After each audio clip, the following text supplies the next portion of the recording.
Welcome back to the Hawkeye Garage. I am Joe, and I think in today's episode we are going to nerd out a little bit on tires. Stay tuned. Okay, well, I think we'll just dive right into it. Yes, we are going to nerd out on tires, sizes, and weights, and the whole aspect ratio thing.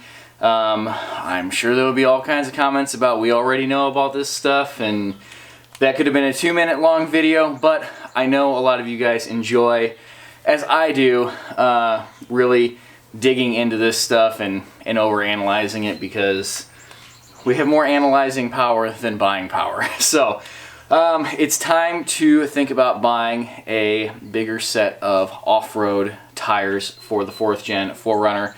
As most of you, I'm sure, already know, we daily the 4Runner on 265 70 17 Wild Peak AT3s. The reason I do that, well, a lot of reasons.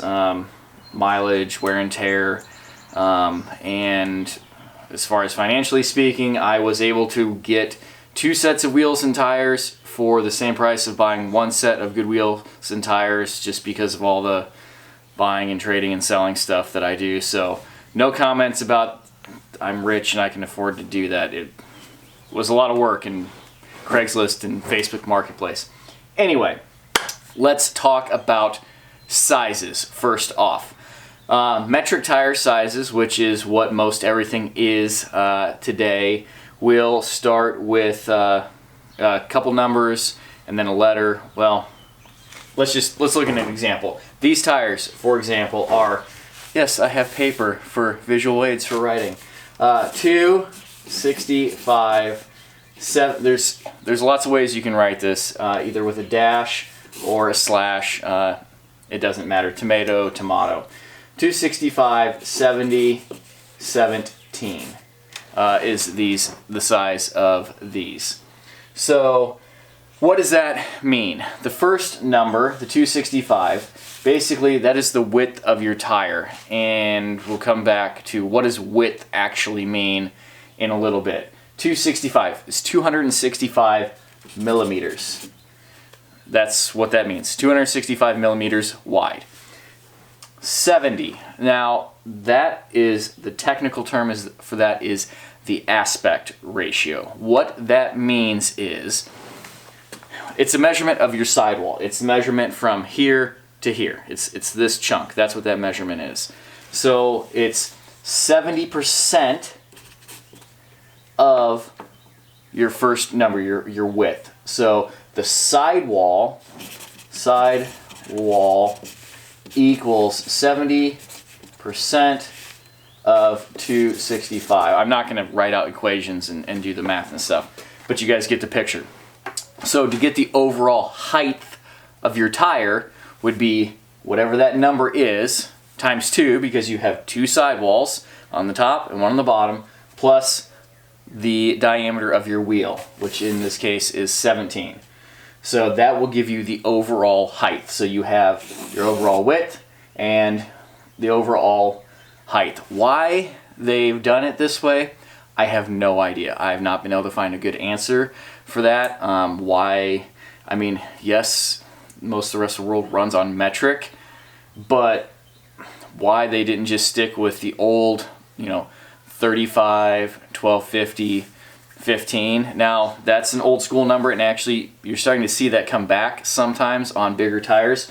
So what does that mean? So you've got 35, usually it's an X by, but it could also be a dash or a slash, it doesn't matter. Same, whatever that symbol is, it's just to divide the 2 numbers up. It doesn't mean anything special if you see it one way or the other. 35, 12, 50, sometimes you'll see it with 50 or just the 5, by or R, 15 for this case, 15-inch wheel, or you could be 17 or whatever. The metric also will sometimes use an R to determine the rim, or a dash or a slash. It kind of just depends on the brand and how they've decided. Don't let that mess you up. So you've got, what that means is you've got a 35-inch tall tire, overall height 35 inches, by or dash 1250, 12.5 inches wide. So if you had a 31 1050, it's 31 inches tall, 10.5 inches wide. And then the last number is your rim. And why they, like I said, why they've stopped doing it that way, I don't know. So how can you figure out relatively easily the height and width of a metric size tire without going through all this equation and turning metric into standard? There is lots of websites. You can just type into Google metric tire conversion. I will actually put a link in the description below. It's not like a great one or whatever. I just have used the metric tire conversion calculator in Google so many times that my computer, when I type it in, it just goes to this website, so I'll plug it in.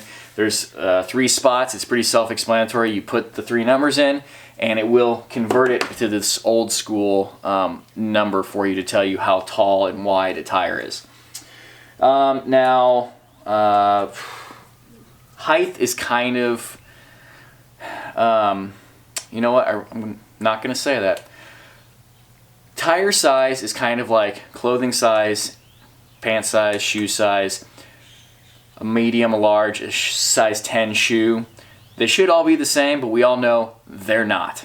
It depends on how well they were manufactured. It depends on the company that manufactured them. Tires are the same way as well. That's why when I build a spreadsheet when I'm buying tires, because everyone builds a spreadsheet when they're buying new tires, right? To compare everything. No, that's just a weird thing that I do. Well, I can live with that. Anyway, I build a spreadsheet because of that. Say you have decided I want to run X size tire. Now, you can put that in there and you're going to say, I'm interested in this brand, these models, whatever. You can start digging deeper into that on the manufacturer's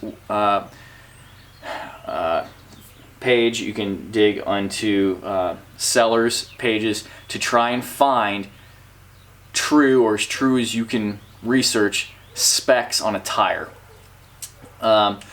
So just because a tire says it's 265, 70, 17, if you put that into a metric tire calculator, I believe it is 31.5 inches tall, 10.4 inches wide. That doesn't mean that every tire that is that 265, 70, 17 size is going to be that size. If you go look at Falcon's page or BFG's website and look at those specs, they may be, what you're looking for is like true height, true width, things like that.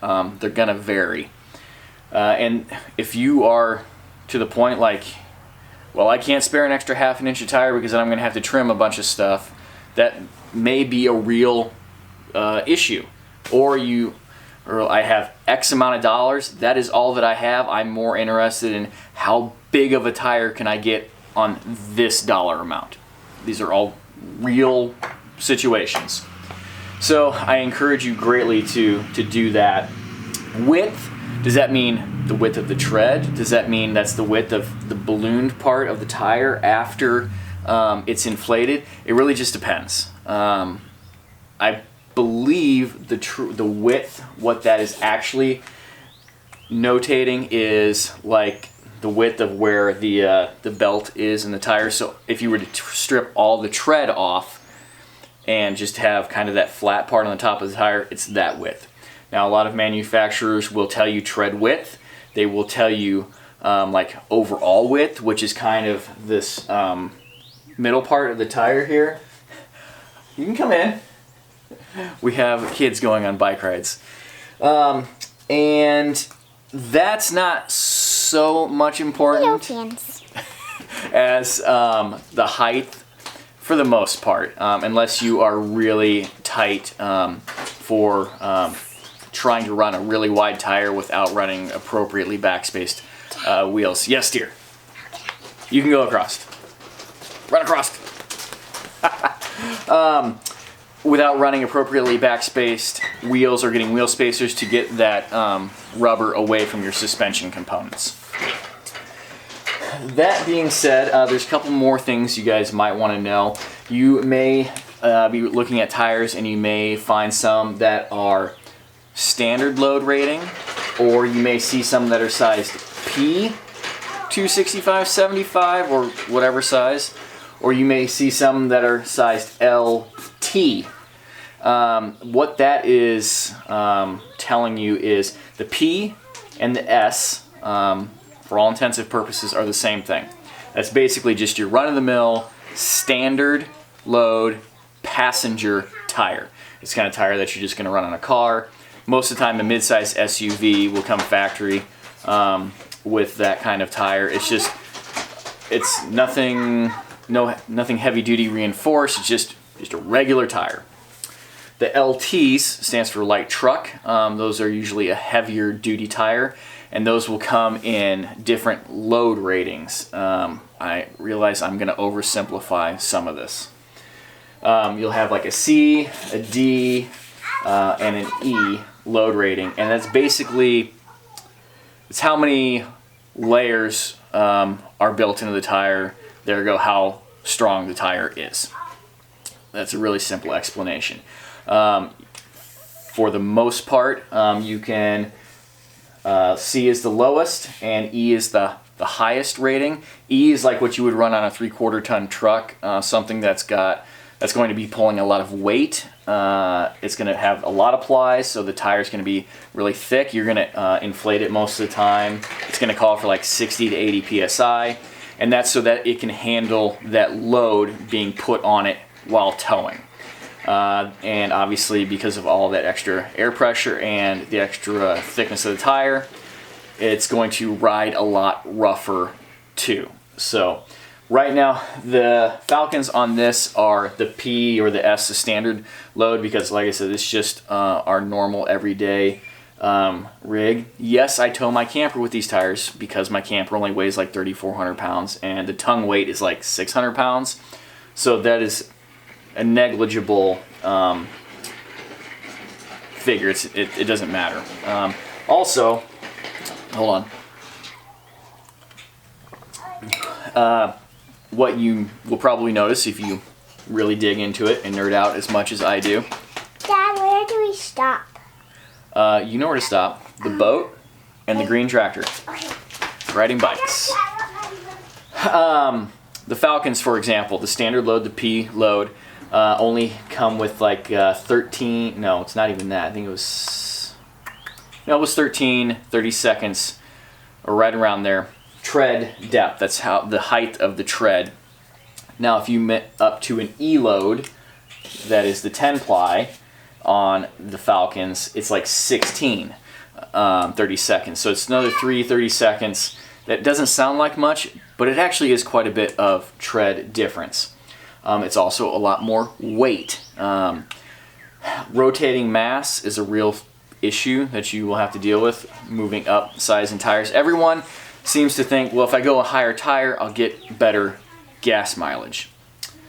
Yes and no. The math on that will equate out to better fuel economy, but the actual statistics are not. This is going to get real nerdy. So you have your stock tire is X size, and it is so far around. Let's just say it is 52 inches around. I have no idea what size tire that would be. So that means every rotation of that tire, you're going to travel 52 inches. A taller tire, say 72 inches, one rotation of that tire is going to travel you 72 inches. So one rotation is going to get you further. Well, you might think that if I used to have to use the same amount of power to turn the wheel, the same one rotation, I'm going to travel further, there go, getting better fuel economy.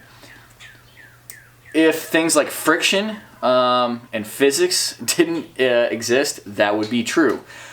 But because this tire weighs a lot more, it takes more power to turn it over the one rotation and every rotation after that. So you're using more fuel to continue turning that tire.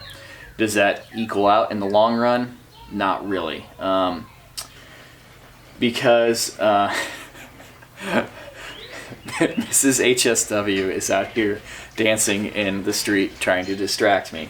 What will happen is because you have a larger rotation, you're going to be running down the road at lower RPMs. But your car was not tuned to drive down the road at X amount of speed at that X amount of RPMs. It was tuned to do what it came from the factory. So a lot of times, if any additional grade, any hill is going to cause your transmission to shift more, and downshifting uses more fuel. So that's the real issue. The thing that causes that is the weight. It's the physical mass of the tire. And that's why running E-rated tires gets you heavier tires, because there's more plies. That being said, also, again, going back to the sizes, not all sizes are created equal. Just because a tire is the same size as another tire, they're both mud terrains, they both look very similar. There can be huge weight differences. So I really am OCD, not to offend anyone that has actual OCD, because I don't, for lack of a better term. When I'm looking for tires, I'm usually searching for a specific size. I've decided I want to go with this size for reasons that we'll touch in another video after I've bought a set of tires.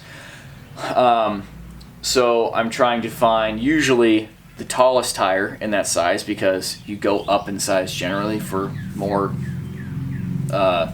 clearance underneath. I'm looking for the most tread depth that I can get and the lightest I can get. So usually in a bigger tire, I'm looking in this C to D load range to keep the weight down, and usually in most tire manufacturers, the C and D range will have the same tread depth as the E range tires.